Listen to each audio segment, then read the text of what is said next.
Today in this 2017 Chevrolet Equinox, we'll be having a look at and showing you how to install the Roadmaster EZ4 base plate kit with removable arms.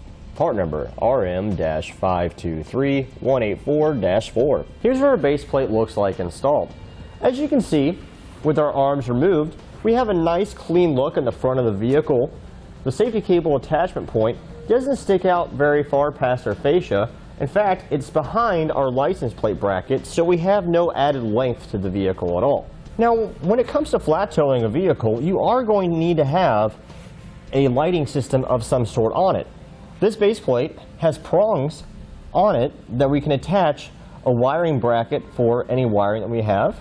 In our case, we have a 4-pole flat for our wiring. Most states also require supplemental braking systems when you're flat towing a vehicle. And part of having a supplemental braking system, you need to have a breakaway switch. This base plate provides for a mounting location for your breakaway switch with a tab that's next to the passenger side removable arm. Now, what I really like about this base plate is that to the untrained eye, this vehicle still looks stock and doesn't look like it's been modified to be flat towed behind a motorhome. Now, when we want to flat tow it, we have our arms. We'll insert into the base plate, rotate it 90 degrees until the spring-loaded pin locks into place. This will keep it from rotating and being able to be pulled out. These removable arms will serve as your attachment point for your tow bar. These arms will work with many different Roadmaster tow bars. Now, just as easy as these arms are to put in place, they're just as easy to remove. Simply pull the pin, rotate it 90 degrees, and pull it straight out. Now that we've gone over some features, we'll show you how to get it installed. To begin our install, we'll be at the front of the vehicle with our hood open, and we'll have a look behind each one of our headlights. We'll find 3 plastic fasteners behind our headlight, and we'll remove these on both sides of the vehicle. Keep in mind that everything we do on one side, we'll be repeating on the other. The way these work, there's a center section that'll pop up.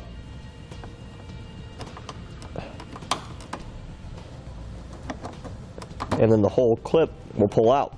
You can use a flathead screwdriver for this, or a trim panel tool like I'm using, whatever you have available.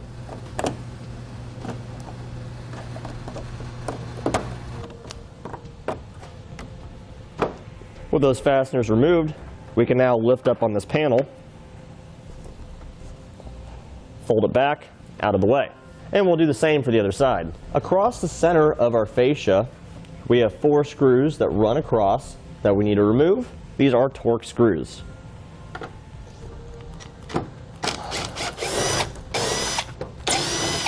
Now we find ourselves in our wheel well, and securing our fascia to our fender liner, we'll have 2 plastic fasteners and 2 torque screws. We'll remove these the same way as we did the other ones.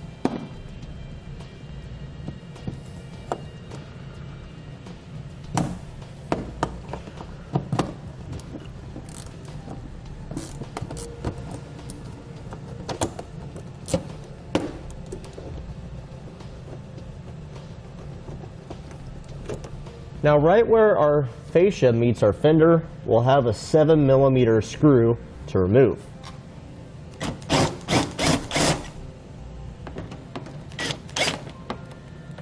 Now, underneath our fascia, we'll have 2 7mm screws on each side that secure our fender liner to the fascia.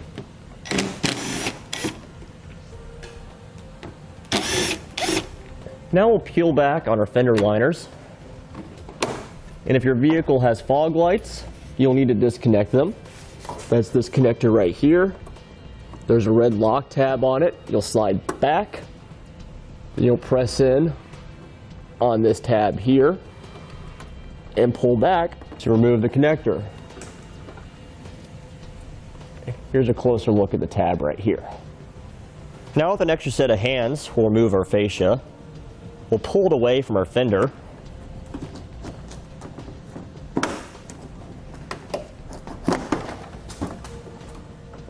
Pull back, and we'll set it aside where it won't get damaged. Now, on the inside of our bumper core here, there's a wire loom that runs across.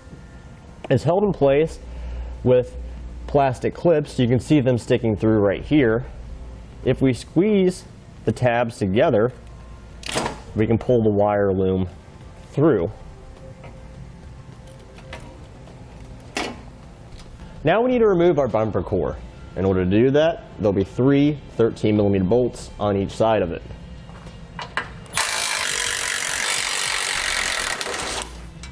With the bolts removed, we can grab it and set it aside. We will not be reinstalling this part. With our bumper beam removed, you can get a good look at the wire loom that we unclipped earlier. Now we need to unclip our ambient air temperature sensor. Use a trim panel tool to pry it off our air dam. Now we need to trim off the edges of our air dam where I marked off with a yellow marker in order to have clearance for a base plate. Now you can do this a couple different ways. You can use a utility knife or a rotary tool. We're going to be using a rotary tool, but for safety's sake, we're going to remove this piece from the vehicle so we don't have to worry about potentially damaging our AC condenser. In order to remove it, we'll have 4 7mm screws, 2 on each side.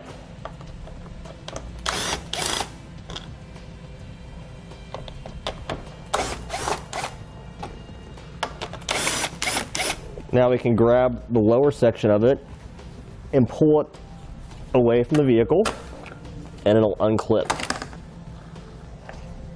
Okay, now that we have this piece off, we've marked out, according to the instructions, the area we need to cut out. If you have a sharp utility knife, you can do this. I'm going to use a rotary tool because I find I have more control and can make a cleaner cut with this. Here's what it looks like once we have it trimmed on both sides. With it trimmed, we can reinstall it.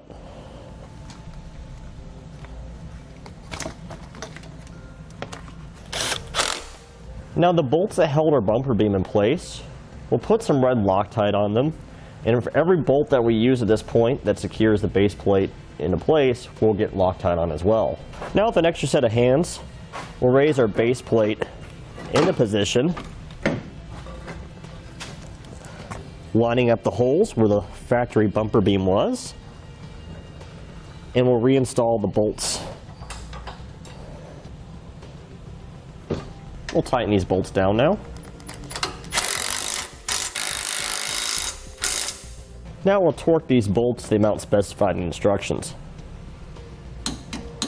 Now we have a pole jack underneath our subframe for safety reasons because we have to remove 2 bolts from the subframe.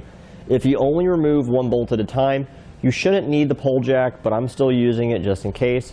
If you don't have a lift and you're not using a pole jack, you can use a floor jack or a jack stand or something else to make it work.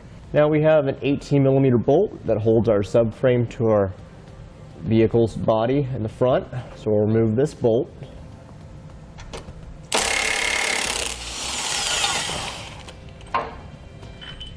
Now we have our new 14mm bolt that replaces a factory subframe bolt and a lock washer.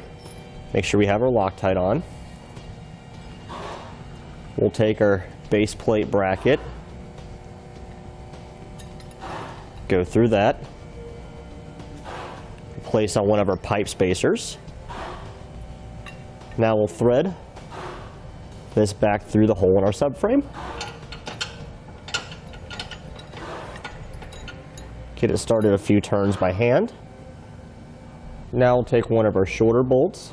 We'll connect the base plate support bracket to the base plate. Place the lock washer on the bolt. And we'll place on a nut. Okay.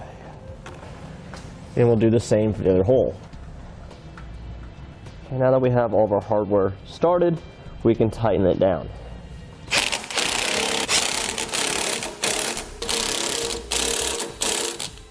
Now we'll torque the hardware to the amount specified in the instructions.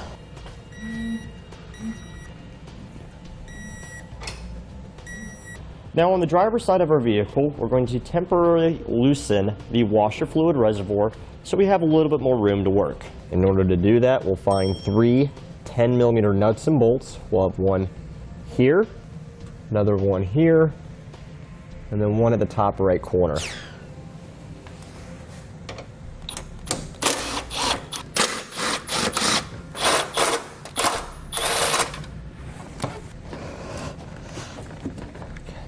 Now we need to remove the horn on our driver's side. In order to do that, there's a 10mm bolt here.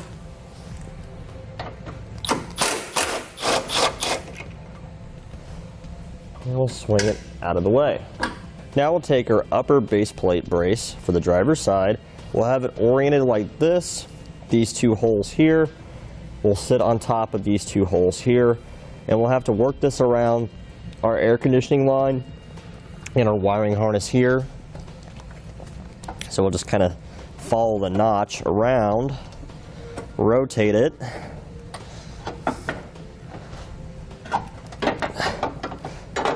Make sure we're not pinching any wires. And there you see it's lining up now. Now we'll bolt the two together using our short bolts. Have a lock washer and then a nut underneath.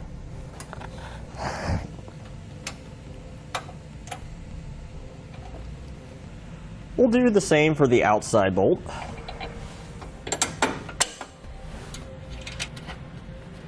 Well, if we started, we can tighten them down.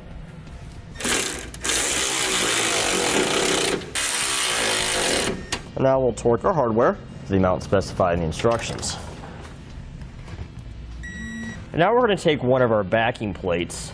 We'll slide it behind our headlight support bracket here. And this hole will line up with the hole in the upper base plate support bracket.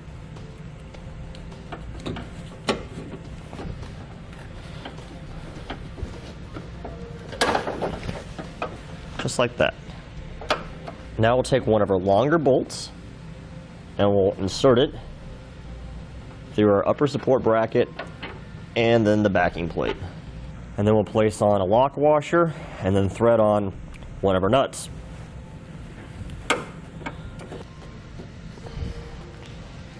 Okay, now that we got that started, we can tighten it down. And we'll torque it as well to the amount specified in the instructions. The passenger side of the vehicle will be the same way, except we don't have to worry about the washer fluid reservoir being in the way. Now we'll take 4 of our supplied zip ties. We'll double them up and we'll secure our wiring harness to our base plate. We have to double them up because one is not long enough to go around. Let's do one on each side.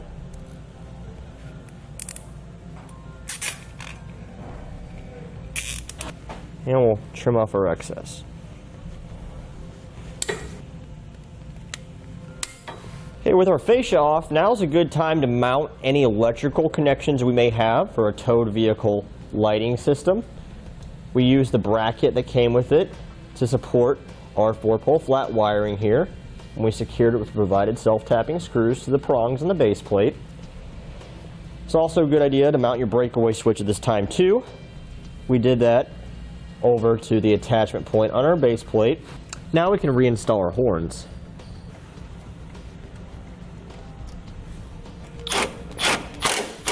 Now we can reinstall our washer fluid reservoir.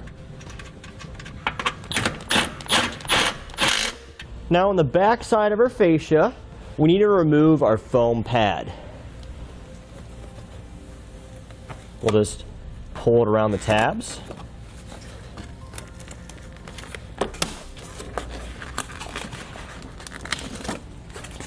We'll set it aside. Now on the back side of our fascia, on the sides of our grill opening here, we need to trim away a slight corner area right here. This will allow clearance for our receivers on our base plate.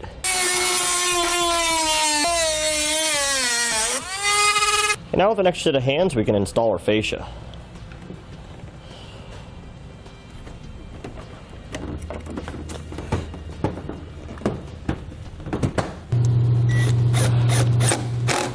Make sure we reconnect our fog lights.